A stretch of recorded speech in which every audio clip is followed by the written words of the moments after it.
अस्सलाम वालेकुम। आज मैं आ गया हूँ आपके लिए माइक्रोसॉफ्ट वर्ड की एक नई क्लास लेकर। और आज हम सीखेंगे कि हम अपने वर्ड डॉक्यूमेंट को किस तरह सेव कर सकते हैं। तो आइए शुरू करते हैं। यहाँ पे देखें, मैंने अपना वही पिछली क्लास वाला डॉक्यूमेंट लिया हुआ है। अब मैं ये चाह रहा हूँ कि मैं इसको सेव कैसे करूँ।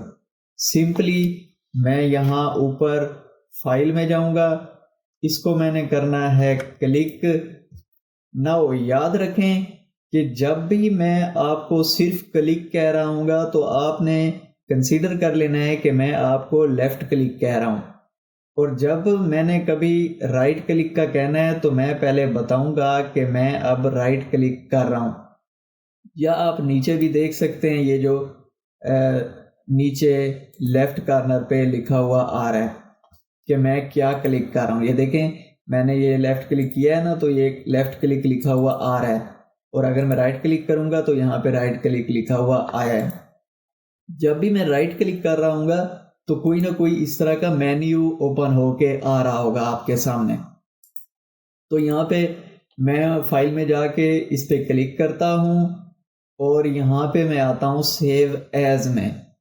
ठीक है, यहाँ पे मैंने क्लिक किया।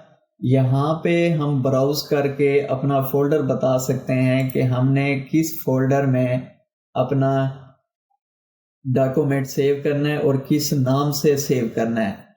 ठीक है, मैं सेव एज पे गया और यहाँ से मैं ब्राउज करके उसे बता दूंगा कि मैंने कहाँ सेव करना है। मैं यहाँ पे फिलहाल डेस्कटॉप पे सेव कर रहा हूँ, तो मैं जाके डेस्कटॉप पे क्लिक करूंगा तो ये उसने मुझे कुछ इस तरह का मेन्यू दे दिया है कि आप अब यहाँ पे पहला है जी फाइल नेम। फाइल नेम मैं यही रख लूंगा कि आई एम टाइपिंग। ठीक है, या हम चेंज करना चाहें तो चेंज कर सकते हैं, जैसे फर्स्ट पैराग्राफ, बस इस तरह का नाम, जो भी आप नाम रखना चाहें रख सकते हैं। अब यहाँ पे नीचे है सेव एज टाइप। अब यहाँ पे मुख्तलिफ किस्म की टाइप्स दी हुई हैं। हम यहाँ पे फिलहाल इसे वर्ड फॉर्मेट में ही टैप करेंगे। याद रखें कि इसकी जो फाइल एक्सटेंशन है वर्ड डॉक्यूमेंट की, वो डॉक एक्स के नाम से होती है। मैं आपको यहाँ पे दिखा भी देता हूँ। ये देखें, ये हमारे पास एक पैराग्राफ सेव है। मैं प्रॉपर्टीज, इस पे मैंने किया राइट क्लिक, प्रॉपर्टीज में गया। यहाँ पे हम देखते हैं इसकी डिटेल्स में जाके, यहाँ पे देखें ये है .docx. ठीक है, ये इसकी एक्सटेंशन है, ये इसमें जाके अपना सेव हो रहा होगा।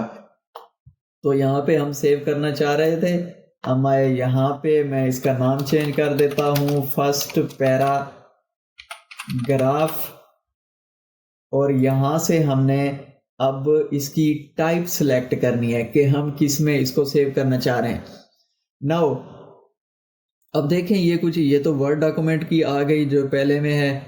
अब अगर आप चाह रहे हैं कि आपका ये डॉक्यूमेंट पुराने वाले वर्जन्स में भी ओपन हो, जैसे कि 2003 है माइक्रोसॉफ्ट 2003, उसमें भी ओपन हो, 7 में भी ओपन हो, या उनसे पहले वाले जो भी हैं उनमें भी ओपन हो, तो आपने ये वाली फॉर्मेट सिलेक्ट करनी है। ठीक है, तो हम फिलहाल इसे ऐसे ही करते हैं वर्ड डॉक्यूमेंट में। तो मैं इसको कर देता हूं सेव। ओके, हो गया। अब ये हमसे पूछ रहा है कि जी ये देखें, ये ऊपर ये ओपन भी हो गया, ये फर्स्ट पैराग्राफ। मैं अब डेस्कटॉप पे जाके आपको दिखा भी देता हूं। तो ये हमारा यहाँ पे ये सेव हो चुका है। ठीक है, इसको मैं क्लिक करके ओपन भी कर सकता हूँ। यहाँ पे देखें, ये ऊपर लिखा हुआ आ रहा है फर्स्ट पैराग्राफ। तो इस तरीके से हम अपने वर्ड डॉक्यूमेंट को महफूज कर सकते हैं, सेव कर सकते हैं। आई होप कि आपको आज की क्लास अच्छे से समझ में आ गई होगी। अगर वीडियो इन्फॉर्मेटिव लगी है तो इसको लाइक करें, और अगर चैनल को अभी तक सब्सक्राइब नहीं किया तो इसे सब्सक्राइब करें। Thank you.